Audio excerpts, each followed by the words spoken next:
And so another thing that is new since last week, I talked a little bit about the application that we use to allow people to apply for emergency assistance. We have continued to tweak that application in order to be responsive to the needs that we're seeing and to the way that people are best receiving funds. And so we're just updating you all so that you know that we are being responsive to the community the best that we can. We're not being a static organization, so we're growing and learning, and as we learn, we're making quick and swift changes to the way that we deliver our programs. So I do want to share three local, these I think are very local to the Detroit and Michigan area, two are local to the Michigan area, I'm sorry, and one is more general. And these are just some resources that were shared to our COVID@mifreedomcf.org email account. I'll talk about that again later for the first time callers. But one of the resources that was shared, the Detroit Free Press is asking, they have a local healthcare hero campaign where they're asking us to nominate a local healthcare hero, and they will randomly select a hero, one hero each week, to receive a $100 gift card. So I think that that is a very great way to show tribute to our frontline workers.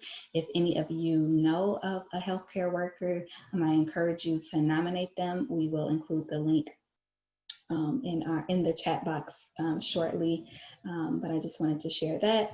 Also, the state of Michigan does have a child development and care grant for child development and care organizations. And so just if you know of someone that has a daycare or a child care center or is in that industry, just encouraging you to take advantage of that. It's a non-competitive application, which means if you apply, you will get it. And so I just really want to encourage you all to just make sure that you're being mindful and looking at the resources that are available. Lastly, the EPA did list or publish a list of approved disinfectants that work to kill coronavirus. Thought that was a really important list because of all of the misinformation that's going on, as well as the limited resources that are available as we see people stocking up and buying up all the Lysol and the hand sanitizer. So just wanted to make you aware that those are resources that we have and we'll be sharing with you. And then in addition to those sort of internal updates, I do want to also just quickly highlight two pieces of legislation that I feel everyone should know about. So our legislative leaders are working on another round of coronavirus relief that should be approved sometime this month if it can pass. A portion of that relief that's being sort of put on the table right now is to increase or expand the eligibility and the amount of the stimulus funds that we receive. And so right now there's talks of increasing the stimulus amount to $2,000 per month per person, and that is to occur over the course of the pandemic, and then for the following 3 months after the pandemic is deemed as over. And so in addition to the $2,000 per person, you also get $2,000 per kid, up to 3 kids. This is just in an idea stage or bill stage right now. This is not final, but this is something that's on the table. And so if that were to pass, just want you all to know that is something that we may or may not see. As you can imagine, there's a lot involved in getting something like that passed. If it does get passed, it may look a little different, but I just wanted you all to be aware of that. In addition to any small business owners or nonprofit organization leaders on the call, I just wanted to notify you that the Paycheck Protection Program is being modified to a degree. So there was a clause in the original language that said that if you did not expend the loan a certain way, that you would have to pay it back. And if you expended it the correct way, which is to provide meet payroll, so 75% of the loan originally had to meet payroll in order for it to become a grant and not something that you pay back. They are they have passed legislation so that they're taking good faith estimates, or not good faith estimates, I'm sorry. They're basically saying that if you took the loan or took the enrolled or used the Paycheck Protection Program, you do not need to certify that you spent 75% on payroll. You can actually just buy, if you borrow, or if you borrow $2 million or less, you're actually just forgiven, and it's going to be considered a grant. So I know I kind of bumbled over that. I'm saying this from memory, so forgive me. I'm not reading anything. I try not to read anything on these calls so it can be authentic. So all of this is from the top of my head. But again, if there are any questions about that, or you want to talk about that a little bit more, we can. At this time, I do want to open it up to anyone else on the task force. If you have updates that you would like to share, please do so at this time.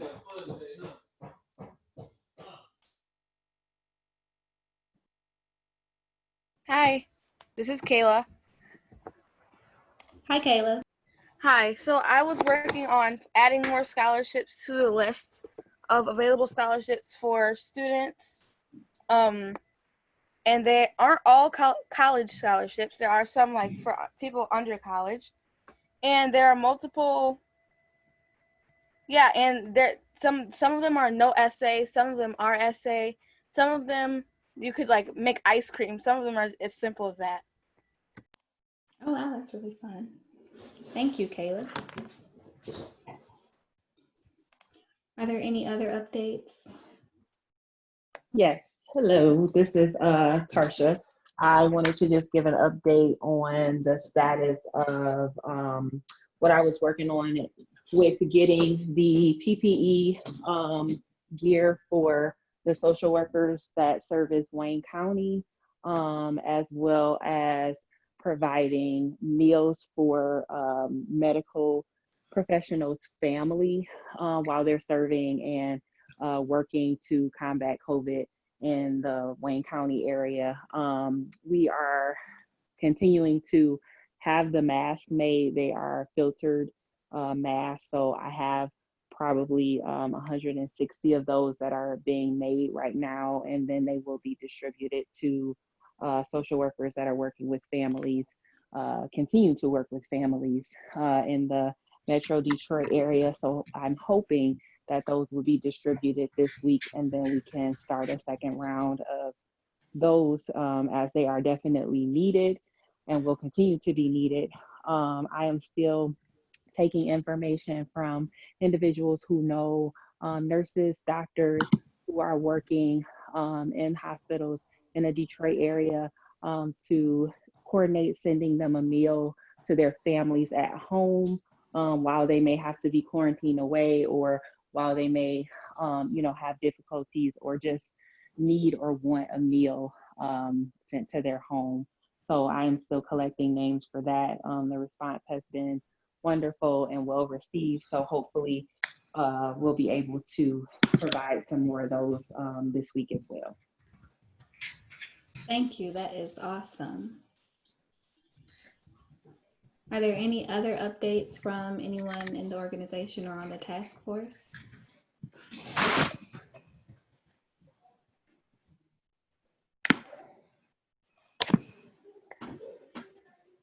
Okay, I'm going to mute a couple of people just because there's a lot of background noise.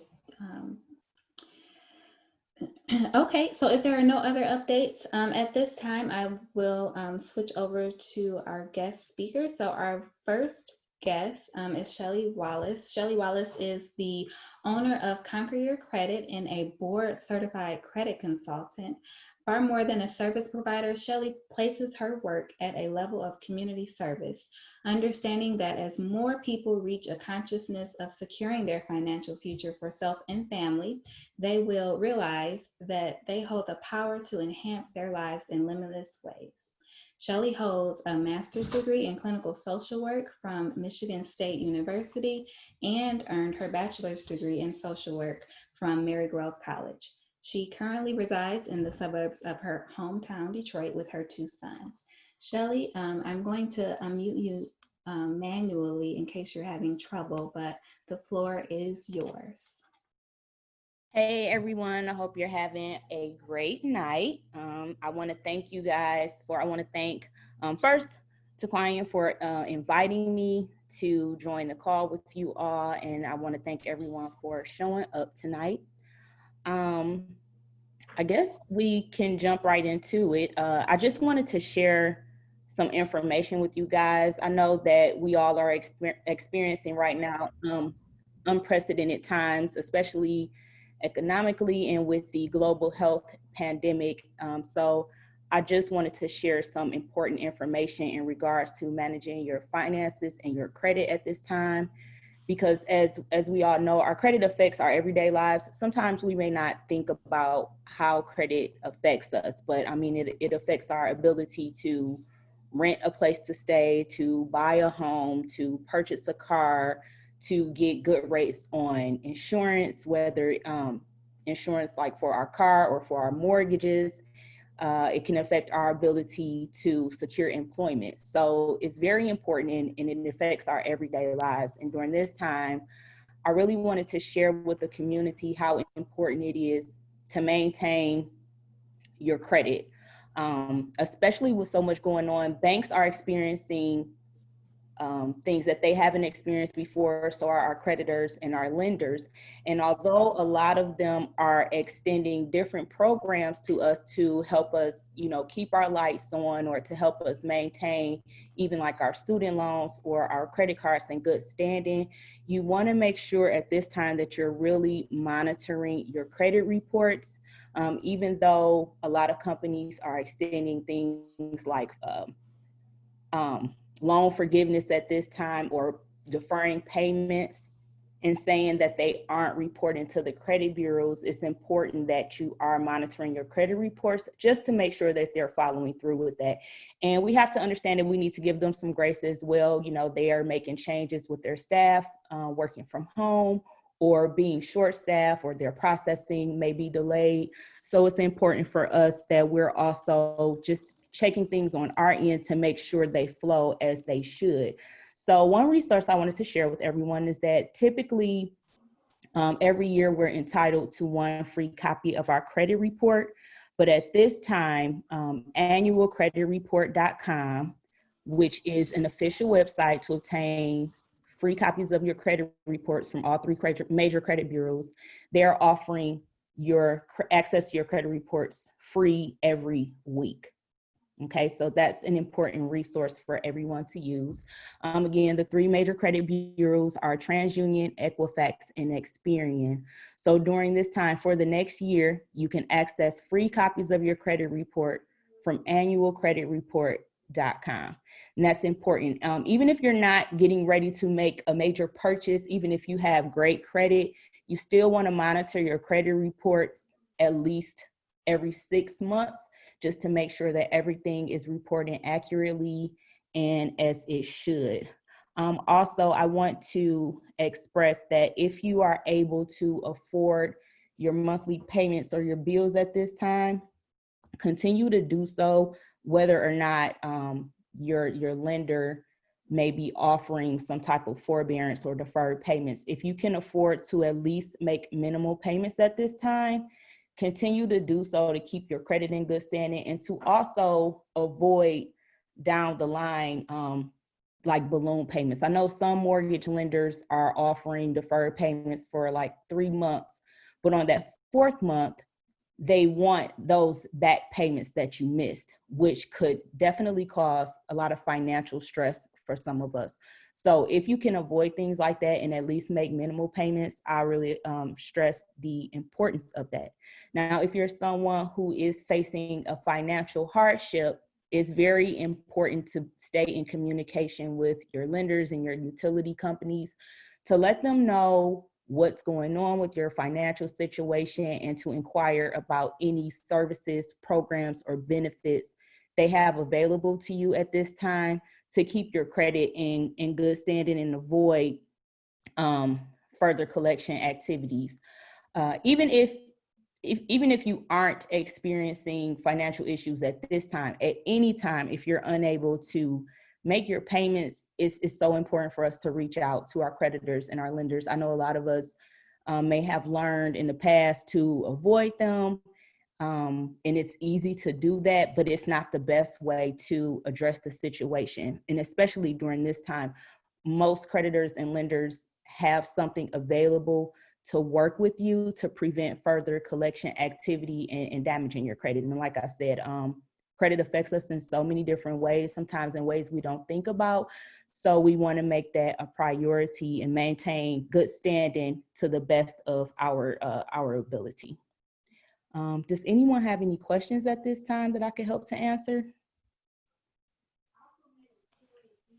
Thank you, Shelley. I'm going to, at this time, and just so people don't have to fidget around with the mute and unmute feature, I'm going to unmute everyone.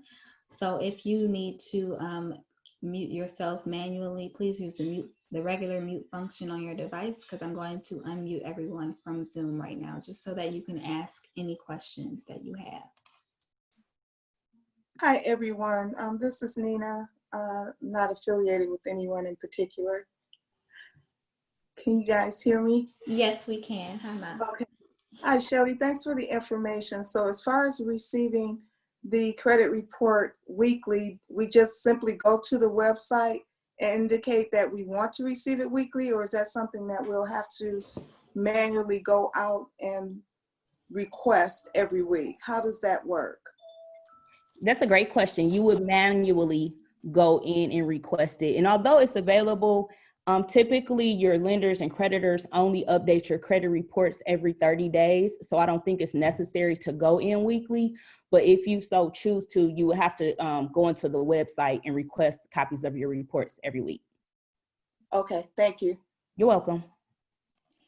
I put a link to the website in the group chat, but if you go to annualcreditreport.com, you'll see it right on the homepage option to go and look at the weekly reports. Vic, I see that you're unmuted. Did you have a question? Hello, Shelley. Thank you. My question is, if you have student loans in default, but nationally they've been all put on to forbearance, I think up until either the end of July or September, what can you do to get yourself out of default and back on track in regards to your student loans? Great question. So at this time, if your student loans are in default and they're, let's say your wages are being garnished, your student loan lenders are refunding issues while we're under the COVID-19 pandemic restrictions.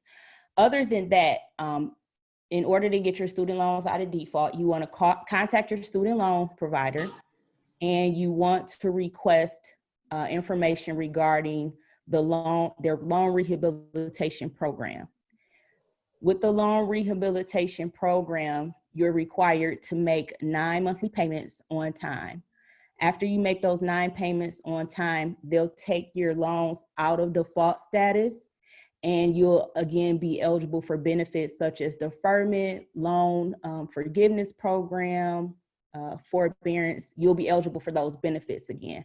So in order to get your loans out of the default status, contact your student loan provider and request information regarding their loan rehabilitation program.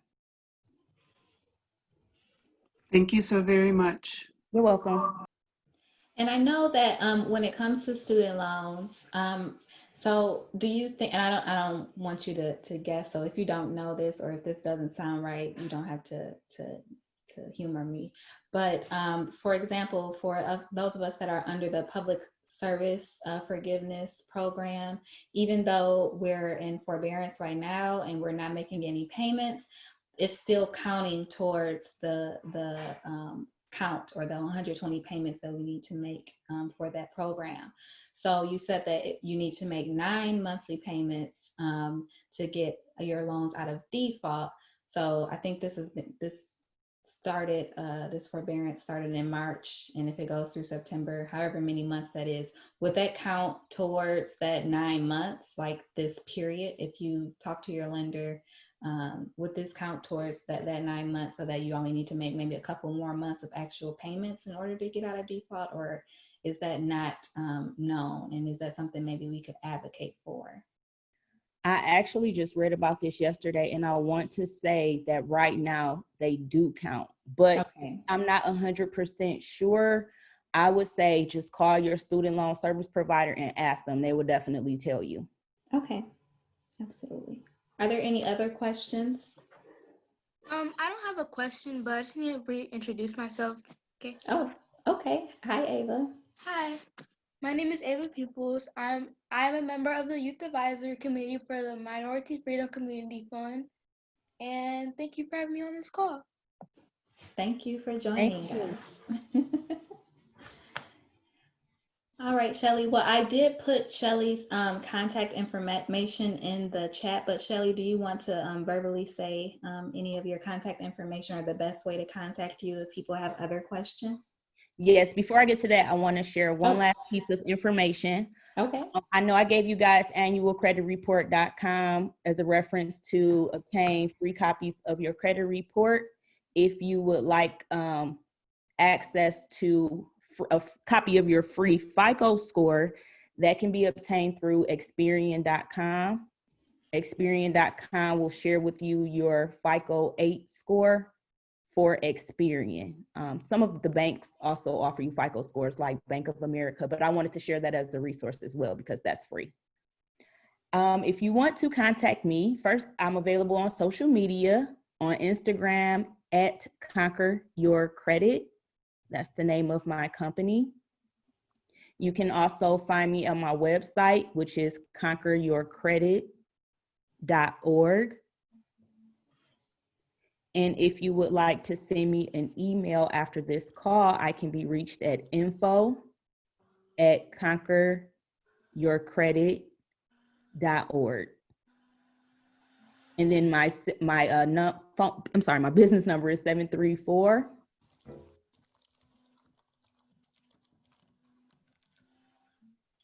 Uh-oh, hello? I'm sorry, 734. Can you hear me? Yes. Okay. Business phone is 734-552-1813. Thank you so much. So another reason that I wanted to have Shelly on this call, in addition to her sharing her valuable resources and information, everything that she talked about in regards to how we need to be positioning ourselves right now, even in the midst of all of the various relief and forbearance and things of that nature, it speaks volumes to the economic outlook of minorities. And so as an organization with economic support in our mission statement, and very much so a part in the fiber of what we do and what we aim to do, I just felt as though not only sharing this information, but also incorporating her services into our offering set to the community would be fitting. And so as a result, I will be adding an option on our emergency assistance application for people who want to enroll in a credit repair service such as the one that Shelly offers with Conquer Your Credit. And so this is just an example of how we're being flexible and being responsive to the needs and the issues of our community. So that is something new that we will be doing going forward.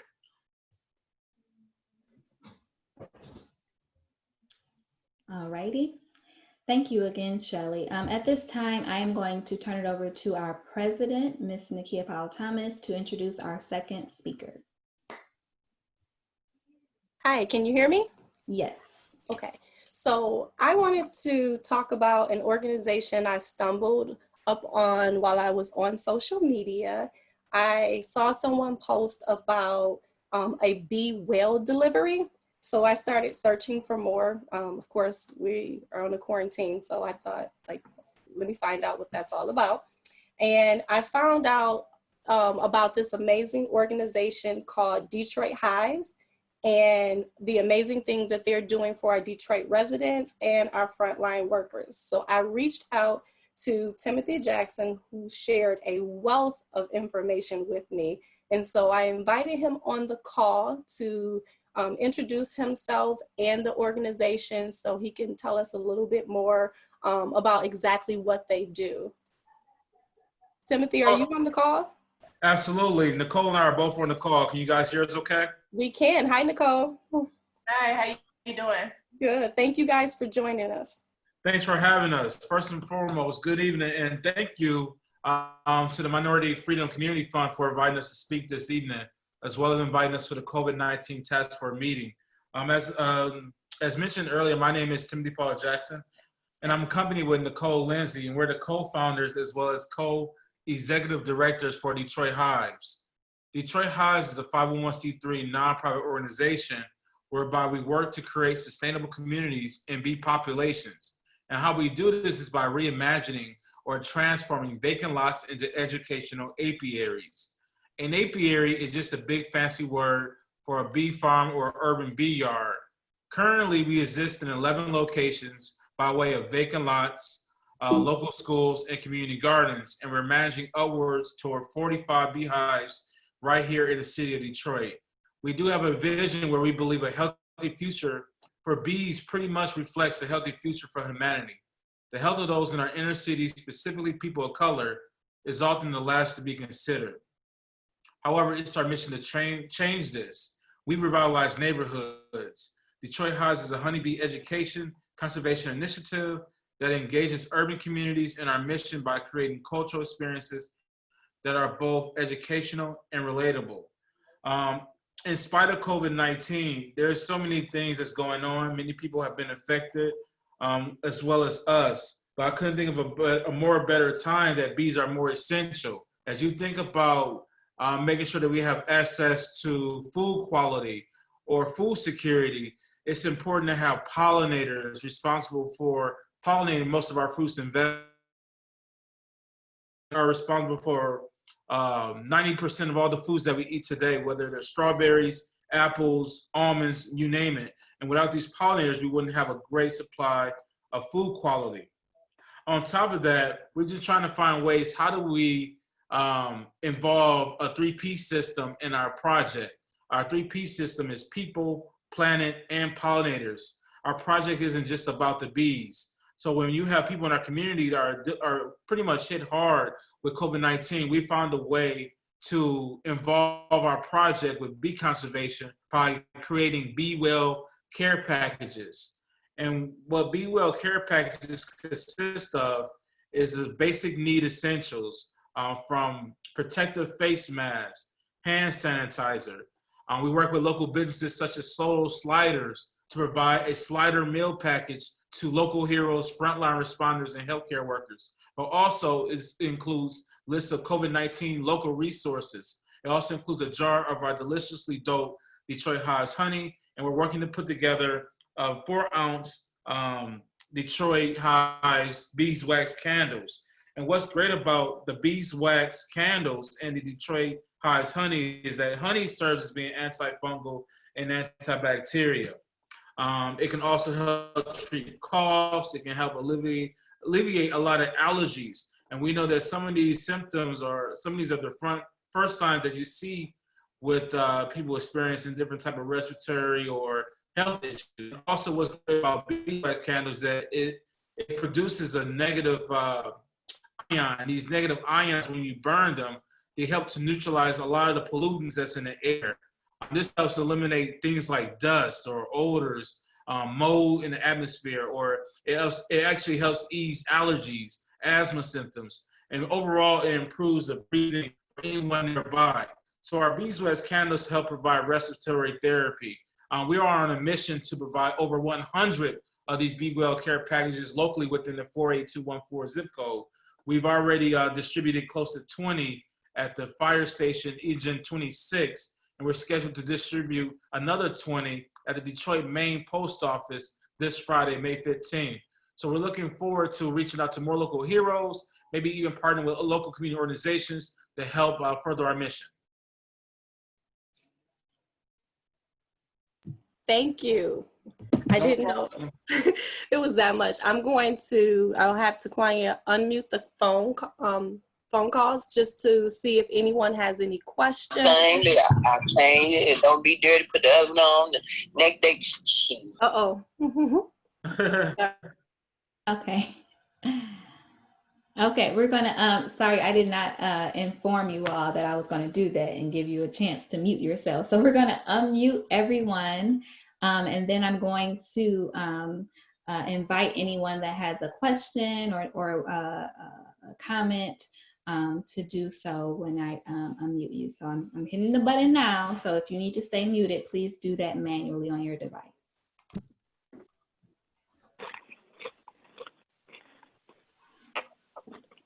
All right, so everyone should be unmuted. Are there any questions for Detroit Hives? Any comments, any feedback?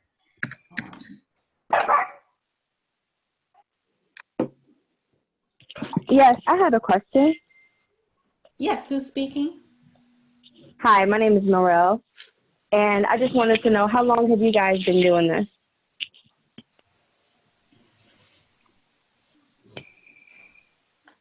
Oh, this is okay. This is for Detroit Hives. Yes. We started our project May 23rd, 2017. So we're going on our third year this May 23rd. We welcome you guys to celebrate with us virtually on live. We'll be able to post a social media virtual party very soon.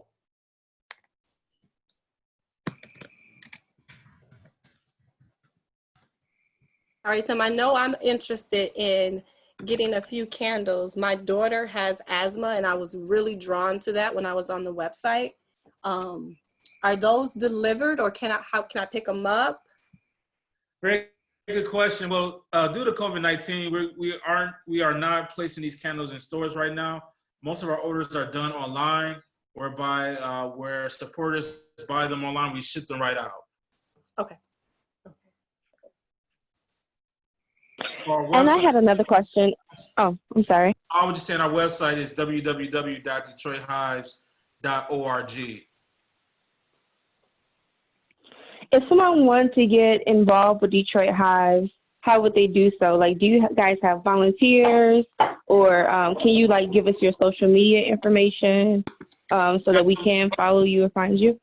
Absolutely. We welcome everyone to join the Hive. For volunteer, we're looking for volunteers. We're of course looking for people that can provide emotional currency, whether it's like our page, share some of our educational content on social media, or of course provide us with monetary donations to help further our mission. But our social media handles is at Detroit Hives. That's DetroitHives. That's for Instagram, YouTube, Facebook, and Twitter.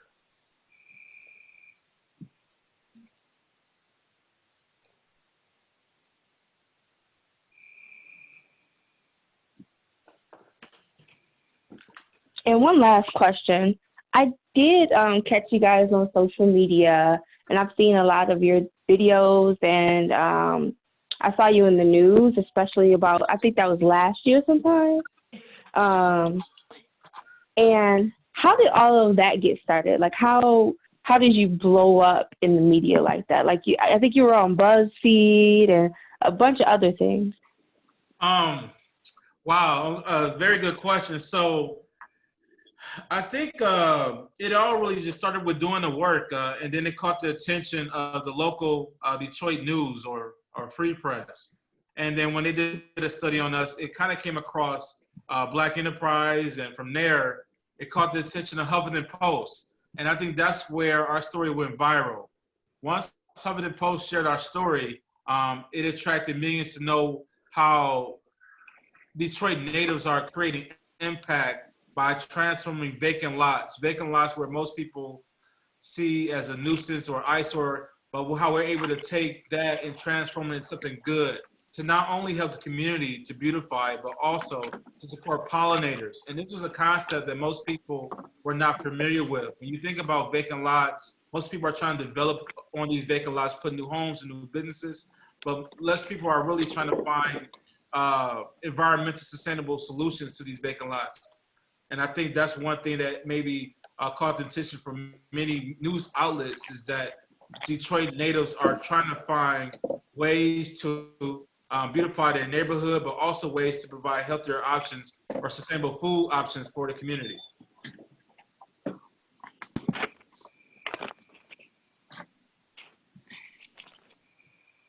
Awesome. Well, thank you, Tim and Nicole, for joining us today. Is there any other questions or comments at all for Detroit Hives? Question. This is Ava. How do you think you know how they can rescue bee colonies from the city? Like when people call them for like swarms of bees, because you know, like the new hornets, like the deadly hornets that's coming from, I forgot where they're coming from, but like, you know, they're deadly to us, and you know, we don't need to be catching like whatever they're getting to us. Very good question. So starting with honeybee swarms, when a colony gets too large, typically a colony can grow from 10,000 up to 60,000. And first of all, let me just say this: honeybees are not native here. They're introduced species. They are originally from Africa, and as people began to travel to Africa, other people discovered honey and they discovered honeybees, and they took these honeybees to their respective places. So it traveled to Asia and then to Europe, and we received honeybees here in the United States in 1622. And by then they've been able to swarm and people be able to keep colonies, and that's how we're able to keep them, but they're not native here. So with that in mind, they can grow up to 60,000 in a hive, but when they grow too large, they begin to naturally swarm. And swarming is when the queen bee will take half of her colony and relocate temporarily or scout for a new home to reestablish a new colony, leaving behind the other colony to create and establish themselves. In cases when honeybees swarm to a nearby home or on a tree or at a business, the best thing to do is to contact a local beekeeper and or a nonprofit organization like Detroit Hives. And what we would do is we would come out at no cost and we would rescue those bees and place them back at our apiaries. In case of people dealing with wasps or yellow jackets, bees and wasps are two different species. Most people get wasps confused with honeybees.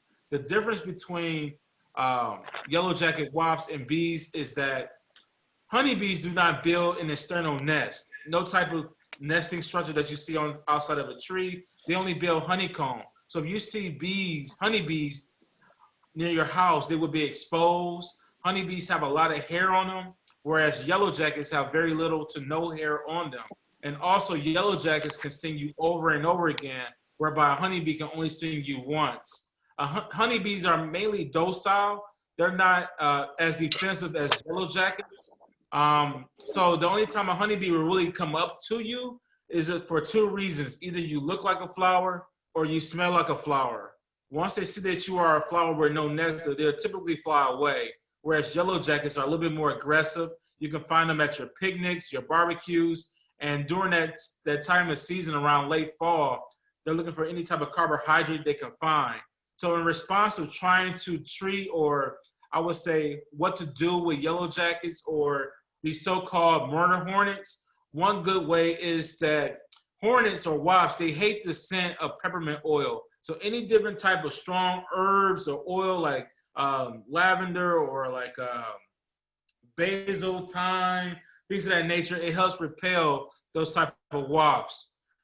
If you come in contact with a yellow jacket wasp, please contact one of our partners at Rose Pest Solutions, and they will definitely help, provide some aid for you as well. Okay, thank you. No problem. Thank you. That was a great question. I just learned a lot. Right? Wow. Do we have any other questions or comments at all for Detroit Hives? You'll need to unmute yourselves. I did go ahead and remute everyone. So again, I'm going to unmute everyone again right now, just in case there are any last minute questions before we switch over to the Q&A portion. I had a question for Tim and Nicole. Hi, Vic. Hi. What is included in the Be Well package once again? Very good question. Yes, our Be Well care package consists of a protective mask that's made by a local business called Maymay's Mask. It also includes a solar slider meal. This is a local business that provides sliders. So it includes a corned beef slider, as well as a small package of chips. Alongside with that solar slider meal, it does include a 4-ounce jar of our deliciously dope Detroit High's wildflower honey, accompanied with a 4-ounce beeswax candle, along with a list of resources for COVID-19 local resources, and and also a 2-ounce bottle of hand sanitizer. How much does it cost? Very good question. Our cost per package is $35, but like I said, we've already been funded thanks to IOBI to provide 100 of these care packages to local heroes, frontline responders, and healthcare workers.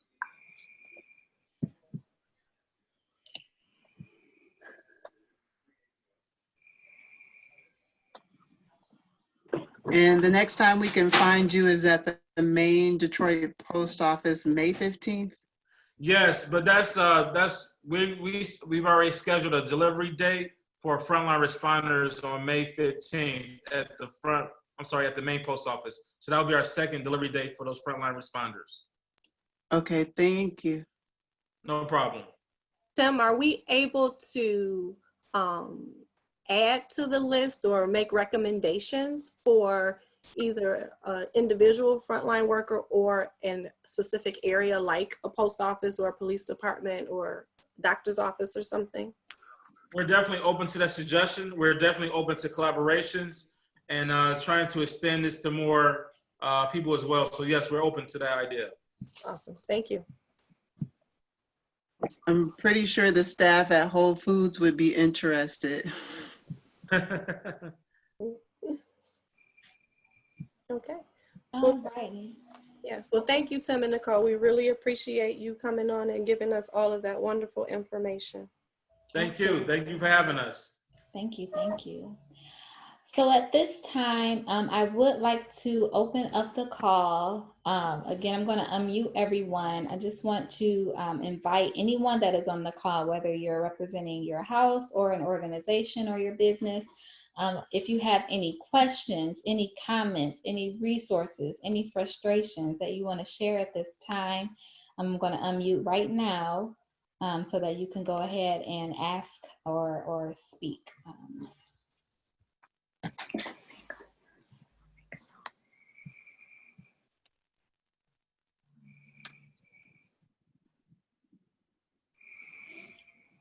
While you all are gathering up courage, I will say that typically during this time or during these calls, we do have a sort of how to stay healthy segment. For those of you that have been coming to these calls for 7 or 8 weeks now, you might look at this as a break because we usually spend a very large portion of the meeting going through that information.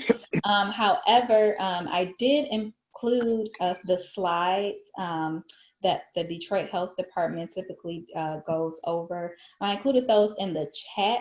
If anyone is participating via phone and you would like that presentation just to see what the presentation is and some of their tips and healthcare ideas that the Detroit Health Department has, please leave your email address in the, you can do that. Please let us know, either unmute yourself and ask for that, and whoever invited you to the call will reach out to you. But we want to make sure that we are being mindful and sharing as much information about this disease and how to prevent it and what to do if you suspect you have it and how to get tested so that our people can be safe We know that we're being, again, disproportionately impacted by this disease. Cities like Detroit, where 70% of the cases of the fatalities are people of color.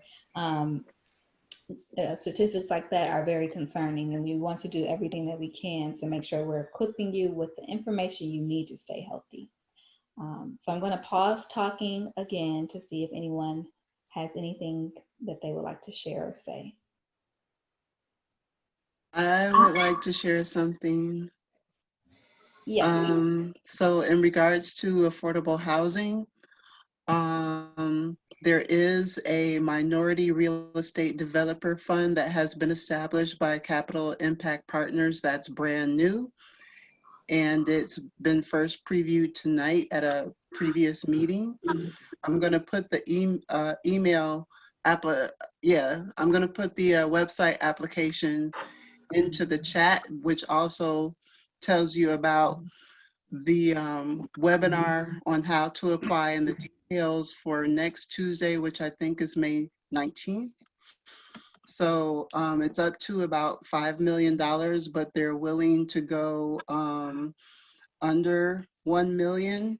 And this is for people who understand and know about real estate development at that level. If you know anybody in construction, people with builder's licenses, folks that own multiple homes, they may want to partner up and or at least review the website and attend the webinar. That's all. Thank you. That's really helpful. Are there any other questions or comments that people have? That for those that are participating on phone, the web address that was put in the chat that Vic just mentioned is capitalimpact.org for the Real Estate Development Fund that was just mentioned. Capitalimpact.org. Again, this meeting is being recorded and it will be available on Facebook. So I invite you all to follow us on Facebook so that you can see and rewatch this video if you missed anything or if you couldn't see it because you were called in. That way you can see the screen. Are there any other questions or any other? I have a comment. Yes, Miss Montgomery.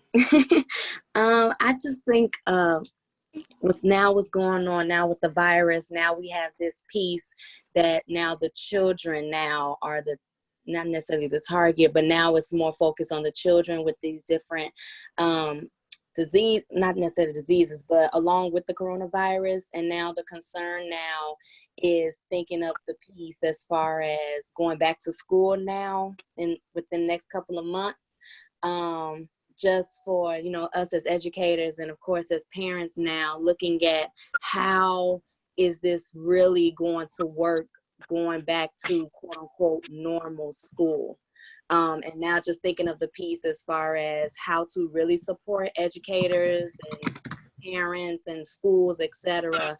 When it comes down to e-learning, because we're trying to figure out vaccines and stuff like that. It's going to be difficult come the fall where now us going back to school. As we already see, I seen on CNN today, California, the universities, they're already talking about they're doing online fall.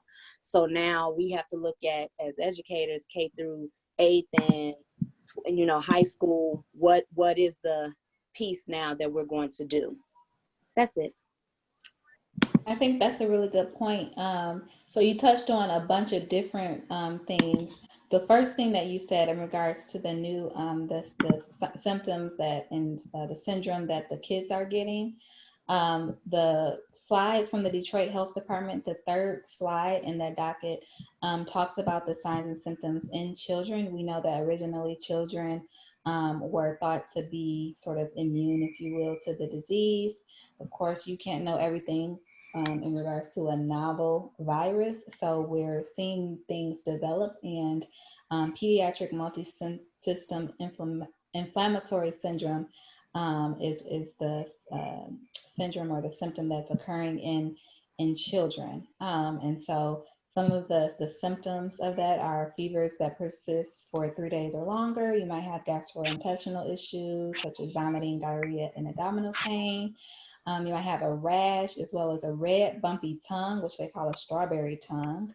Um, the symptoms are similar to a disease called Kawasaki's disease. So you'll notice bloodshot eyes, cracked lips, swollen glands, red palms of the hands and soles of feet. This is also impacting children that have no pre-existing medical conditions, and it can show up weeks after being exposed to the coronavirus. So this is new as of May 12th, so yesterday. We saw 17 cases of this at the Children's Hospital of Michigan, and the ages of the kids range from 3 to 17. So this is impacting our kids, and I just want everyone to be equipped with that information and that knowledge as we see that the state is opening up more and more, and businesses are going back to work, and we just want to be mindful that even though the economy is back open, that doesn't necessarily mean that coronavirus is over. So just still continue to be diligent, make the decisions that make sense for yourself and your family. In regards to the going back to school, I think you raised a very good point. I know you and I have participated in other calls, not just at K through 12, but also at the college level, just hearing about the concerns and the issues that educators and institutions are having in regards to planning for the fall. As we know, a lot of times viruses start in the winter, die in the summer, and then come back with a vengeance in the fall. And so that's what everyone's concerned about. And a lot of schools are just flat out saying that they're not reopening before 2021. But some schools are being a little bit more risky and saying, we're going to open in the fall. And so, again, I just encourage you all we will continue to advocate so that people are put first and not business or economy, and do what we need to do to make sure that happens.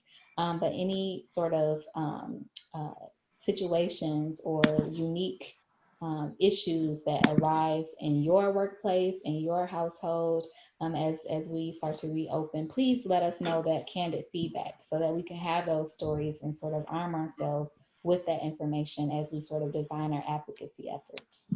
So that's what I wanted to say about what you said. Are there any other comments to what Jaquette said in regards to school and the coronavirus, or any other comments in general? Hi, everyone. My name is Sarita Darby. I am an educator as well, so that definitely spoke to me. I'm also the adult facilitator for Detroit Heals Detroit, which is a youth-led organization focused around bringing healing justice to other youth. And one comment one of the students made, which really spoke to me, is she said the last lesson that she had was May 13th, real lesson, and the next real one is going to be when school starts back, and we don't even know when that's going to be, and that's very real for a lot of our students. A lot of them don't have the access to technology, and if some of them do, then they don't even have the access to internet. So a lot of them aren't receiving quality education right now, and it won't be for an unforeseeable future, unfortunately. So here representing again Detroit Heals Detroit, and wanted to talk about just some things they've been doing and organizing around youth in Detroit and bringing support to other youth and peer-to-peer support as the coronavirus has taken over a lot of our lives. So they have a couple different initiatives. They have the Detroit Youth Care Kits. So it's to combat the negative mental health impacts of COVID-19 on Detroit youth. So they create these care kits and they send it off to other youth in the city who complete the forms and fill it out to say like what they need, what they may need support with. And that care kit is not just physical items, it's also, again, peer-to-peer support. We have healing circles every Friday just to have the youth talk about some of the things they may be going through and some of their hopes and concerns during this time. So that's really been a space of community for them to talk about the things they've been going through and to really lean on each other during this time, because that's very important. And they've also had a couple other initiatives as far as mental health check-ins and peer-to-peer support. So if you guys want any more information on that, I can definitely put it in the chat box, especially if you have any youth, especially class of 2020 youth who have been struggling during this time. If they want to just use some of those resources to support them, definitely will be putting that in the chat box. Thank you, Sarita. And did you say that you are with Detroit Hills Detroit? Yes, yes. I'm Okay. the adult facilitator for the organization. Okay, thank you so much for joining us. Yes, that's very important information. And if you are not in Detroit, so I know a lot of the content and the information that we're sharing is very specific to the Detroit area, and we have people from all over the country on the call. What I can say is that a lot of the programs and the especially the health information, it applies and can be duplicated or scaled to your region. So if you see a really great program here in Detroit and it's not available in your area, maybe that can be an idea for you to start a similar program, and we as an organization can help you or connect you to the organization in Detroit that's doing it well, and you can then be equipped to do it in your own hometown. So I know that Jaquette, who just spoke, is in Chicago. And so one of her concerns is usually, what can Chicago do, or what can we do in Chicago? And so if you hear about a program that sounds helpful, I might just encourage you to reach out to that person and maybe see ways that you can duplicate that in your hometown. Two quick things I want to say in regards to internet and devices. So for those of you who have been on the calls before, you know that the Minority Freedom Community Fund is establishing a coalition called the Coalition to Bridge Michigan's Digital Divide. We've talked about it at length, so I won't go into too much detail about it. What I will say is that on one end, when I talked about the fact that we've updated our emergency assistance application, I did add a option there for people to indicate whether they need a laptop or connection to the internet or a device. So we are a registered partner with Comcast Essential, so we can register people for those Comcast Essential free Wi-Fi accounts.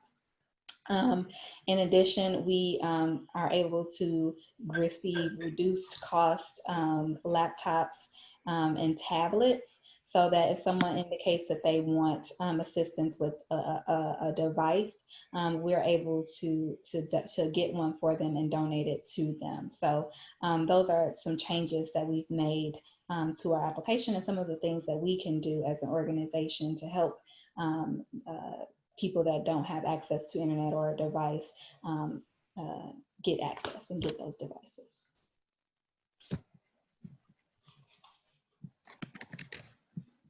Are there any other questions or comments? We're doing so good on time. So I want to. I have two things. Yes. The first one is, as of what I read earlier today, if anyone has students in Detroit or in Michigan, Wayne State University is the only college in Michigan that is still going forward with having day camps or summer camps this summer. And they are doing those virtually. So if you go to their website, you can take a look at those. They are doing them pretty much free, so you can get free tuition. They are giving out laptops and tablets, and they're also sending out packages with all of the materials that you would need based on what camp you are enrolling your student in. So that is a resource for the students this summer, especially being off, and like you said, some of the parents feeling that their students haven't had all of their education this year. So that is something that's there for us, including if you want to look up Motor City STEAM, and they were on our call last week as well, and they are doing some virtual science activities. So just wanted to share that with everyone. The second thing I had is a question, and I thought I saw a petition somewhere, but has anyone heard of the issue where some employers are continuously laying off their employees and they are at risk of losing their health benefits because they've been laid off for so long? I haven't seen that. I know that we shared in our most recent community update email, we shared some advocacy or a campaign around making sure that minorities maintain their health care coverage through COBRA or through COBRA. Um, uh, because COBRA is so expensive, there's a campaign that's going on to demand insurance companies don't kick people off their insured rolls because Cobra is so expensive. I think that may be what you're talking about. And Yes. I can put a link to the petition in the chat box right now. But I haven't heard of anyone personally who's had that experience. So I invite anyone on the call who may have had that personal experience to speak.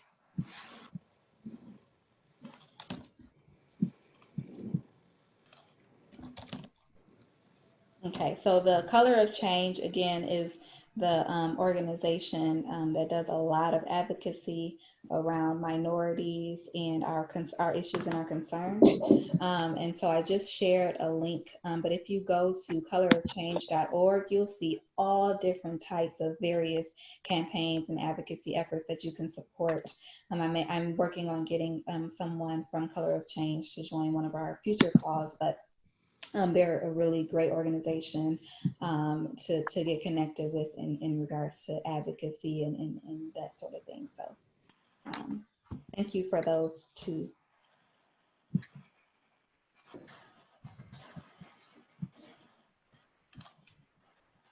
All right, are there any other questions or comments or?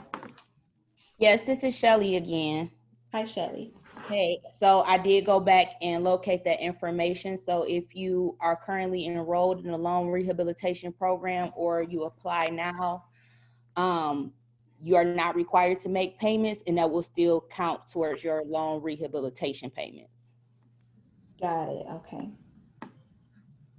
That's good information. Yep. So even if you enroll in the loan rehabilitation program, suspended payments will count towards your rehabilitation of your loan. It's really good to know. All righty. So so at this time, I am going to wrap up the call. Thank you all so much for your time today. I just want to end by sharing a couple of reminders. So if you're looking at the screen, you can see my screen. And if you're in the call, don't worry.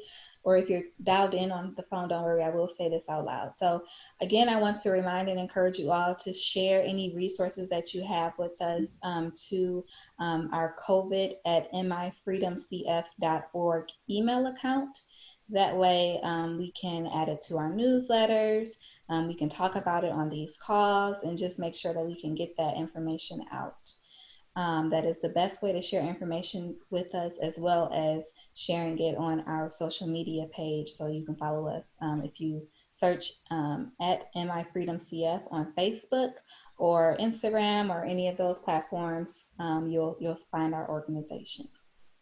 If you or someone you know is in need of assistance, please call or text us at 810-377-5165 so that we can send you a link to our emergency assistance application.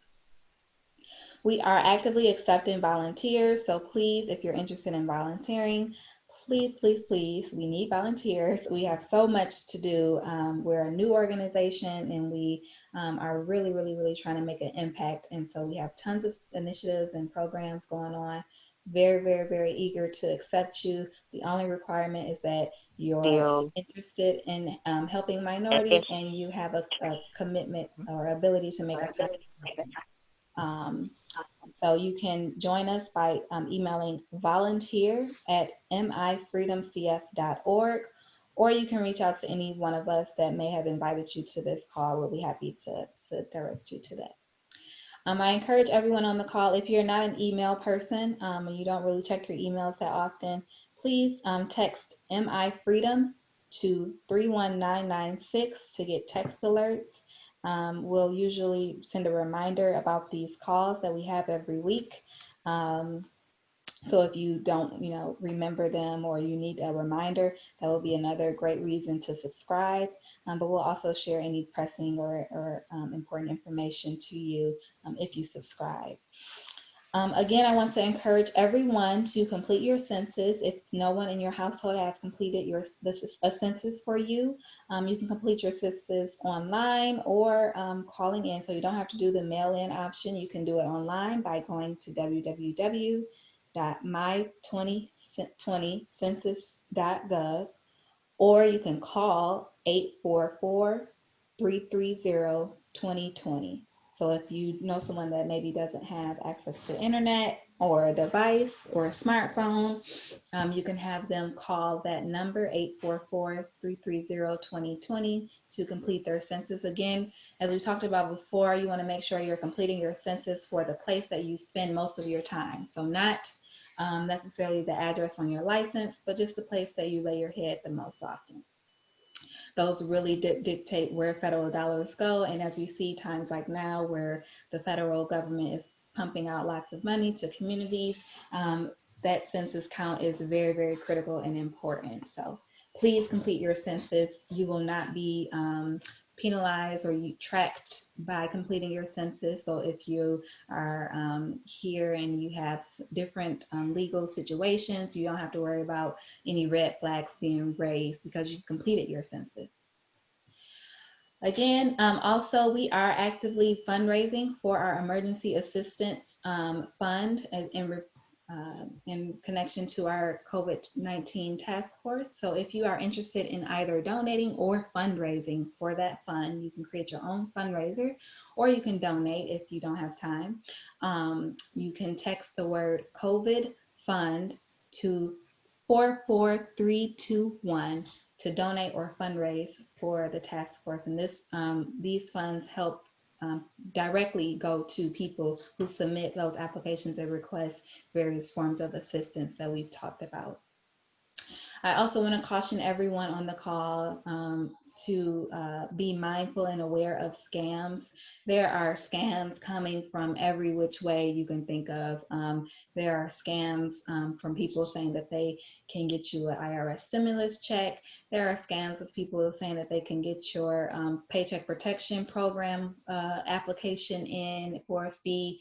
There are scams of people pretending to be calling to process a payment for you and asking for your information. Just know that if you experience or if you get an email or a call or a text or anything like that that is you're unsure about, always err on the side of caution. If you have a question, we are here to help you. You can email us at info@mifreedomcf.org or call us at 810-377-5165 or inbox us on social media and just say, hey, I got this weird email or text or whatever. I just want to see if it's legit before I do anything about it, and we'll be happy to help you identify whether it's legitimate or not. Lastly, just reminding you all to spread the word. We'll be here at the same time, same place, every single week for the rest of the year, Lord willing. And so please continue to spread the word about the meetings. Come as often as you can, and we would love to have you. Thank you again, everyone, and I hope you all have a wonderful night and stay safe. Good night. Good night.